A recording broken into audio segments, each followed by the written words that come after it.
প্রধান শিক্ষক মহাশয় এবং সদ্য স্যার ও স্নেহের ছাত্রছাত্রী, আজকে আমরা ডক্টর শ্যামাপ্রসাদ মুখার্জির 125তম জন্মদিবস পালনের উদ্দেশ্যে এখানে ছোট্ট একটা প্রোগ্রামের আয়োজন করেছি।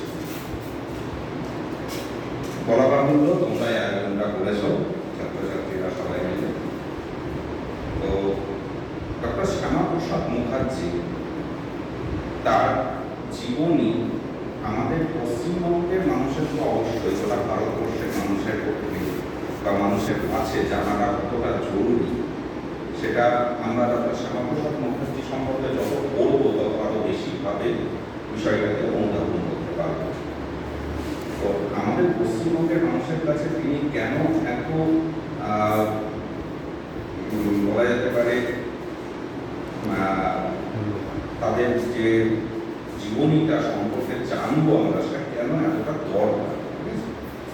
তো প্রথমে তার জীবনী দিয়ে কিছুটা শুরু করি। 1901 খ্রিস্টাব্দে 6 জুলাই তার জন্ম হয়।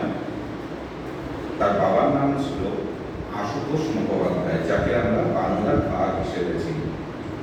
তো পরবর্তীকালে তিনি তার জীবনে যে সমস্ত কার্যকলাপ করেছেন তাতে তিনি প্রকৃত অর্থেই প্রমাণ করেছেন যে তিনি বাঘের বাচ্চা ছিলেন। ঠিক আছে? তো ডক্টর শ্যামাপ্রসাদ মুখোপাধ্যায় মাত্র 21 বছর বয়সে কলকাতা ইউনিভার্সিটি থেকে ইংরেজিতে স্নাতক হন।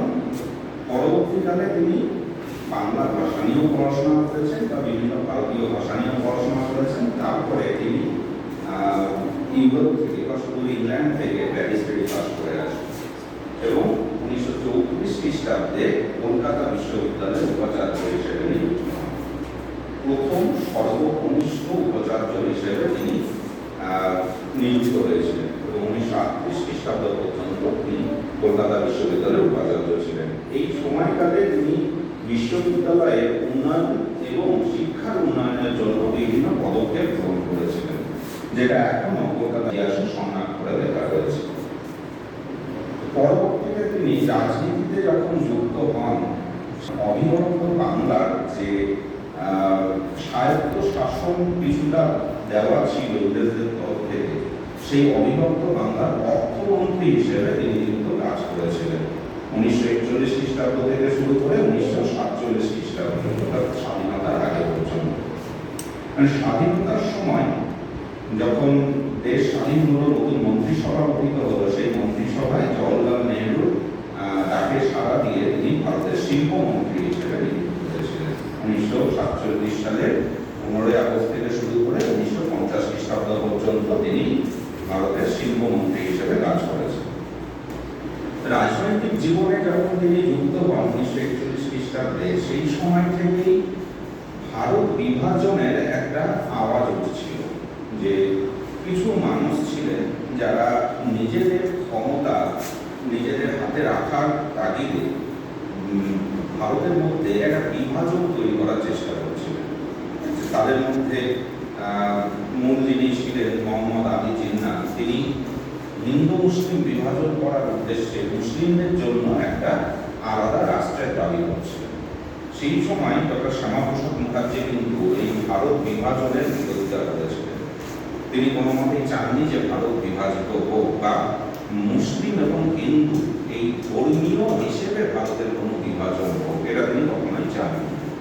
কিন্তু পরবর্তীকালে যখন দেখা গেল যে না, ভারত বিভাজন আটকানো সম্ভব হচ্ছে না, তখন তিনি কি করেছিলেন, তিনি সেই সময় বাংলা প্রদেশকে, অর্থাৎ সেই সময় পূর্ব পাকিস্তান হিসেবে যার নাম প্রস্তাব করা হয়েছিল, সেই বাংলা প্রদেশকে তিনি কোনো মতেই পাকিস্তানের অন্তর্গত হতে দেওয়ার পক্ষে ছিলেন না। তিনি বারবার চেয়েছিলেন যে বঙ্গপ্রদেশ যেন ভারতের সঙ্গে যুক্ত থাকে। তো এর পরবর্তীতে এই বঙ্গপ্রদেশ ভারতের সঙ্গে যুক্ত থাকবে কি থাকবে না, এটা নিয়ে বিস্তর আলোচনা চলেছে ব্রিটিশদের সঙ্গে এবং সেই সময়কার যে সমস্ত রাজনৈতিক নেতৃত্ব ছিল তাদের সঙ্গে। আর এই আলোচনা চলাকালীন বা বঙ্গপ্রদেশের অবস্থান কি হবে, সেটা ভারতের সঙ্গে থাকবে কি থাকবে না, এই সমস্ত বিষয় নিয়ে যখন আলোচনা চলছে, সেই সময় বঙ্গদেশে বড় বড় বেশ কয়েকটি দাঙ্গা ঘটনা ঘটে, মূলত বলা যেতে পারে সাম্প্রদায়িক দাঙ্গা।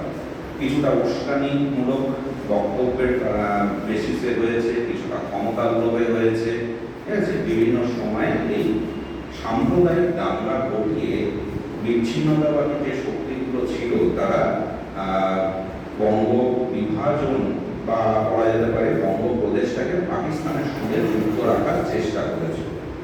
তো সেই সময় যখন দেখা গেল যে বঙ্গপ্রদেশটা পাকিস্তানের দিকে চলে যাচ্ছে, তখন শ্যামাপ্রসাদ মুখার্জি তিনি গর্জে উঠলেন যে না, পুরো বঙ্গপ্রদেশকে পাকিস্তানের অন্তর্ভুক্ত হতে দেওয়া যাবে না। যেরকম ভাবে সাম্প্রদায়িক দাঙ্গা চলছে তাতে বঙ্গপ্রদেশের আরো ক্ষতি হয়ে যাবে। তাই তিনি তখন চেষ্টা করেছিলেন যে যে সমস্ত জায়গাতে হিন্দু সংখ্যাগরিষ্ঠ রয়েছে সেই হিন্দু সংখ্যাগরিষ্ঠ এলাকাগুলিকে নিয়ে একটা আলাদা রাজ্য গঠন করে সেটাকে ভারতের অন্তর্ভুক্ত করতে, এবং তারই ফলশ্রুত হিসেবে আমরা পশ্চিমবঙ্গের জন্ম দেখতে পাই। 1947 খ্রিস্টাব্দের 20 জুন পশ্চিমবঙ্গ গঠিত হয়, যে কারণে পশ্চিমবঙ্গ দিবস হিসেবে আমরা 20 জুন দিনটাকে পালন করি। তাহলে সেই সময় হিন্দু সংখ্যাগরিষ্ঠ যে সমস্ত এরিয়াগুলো ছিল সেগুলোকে নিয়ে পশ্চিমবঙ্গের গঠন করা হয়, এবং তার দাবি ছিল যে আমরা এমন একটা রাজ্য গঠন করতে চাইছি যেটাকে আমরা হিন্দু হোমল্যান্ড হিসেবে প্রতিষ্ঠা করতে পারবো, ঠিক আছে। তো এবং তিনি সেটা করেও ছিলেন। আর সেই হিসেবে বলা যেতে পারে যে বিচ্ছিন্নতাবাদী যে শক্তিগুলো ছিল যারা ভারত বিভাজন করে পাকিস্তান গঠন করেছিল ধর্মের ভিত্তিতে, তিনি তাদের মুখের ওপর বলেছিলেন যে আমি পাকিস্তান বিভাজন করে পশ্চিমবঙ্গ বানিয়েছি, এবং তাদেরকে ভারতের সঙ্গে যুক্ত করেছি। পরবর্তীকালে তিনি যখন শিল্পমন্ত্রী ছিলেন সেই সময় দেশের প্রধানমন্ত্রী জওহরলাল নেহেরু তার সঙ্গে তার বিভিন্ন কার্যকলাপ নিয়ে তার মতবিরোধ। তার মধ্যে একটা ছিল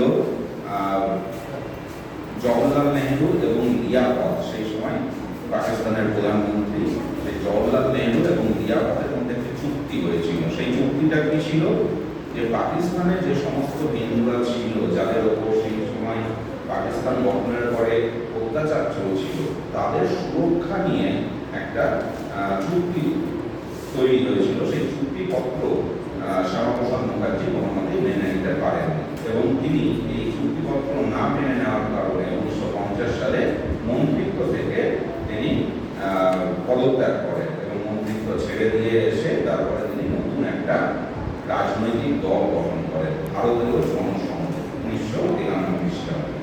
এই ভারতীয় জনসংঘ পরবর্তীকালে ভারতীয় জনতা পার্টি হিসেবে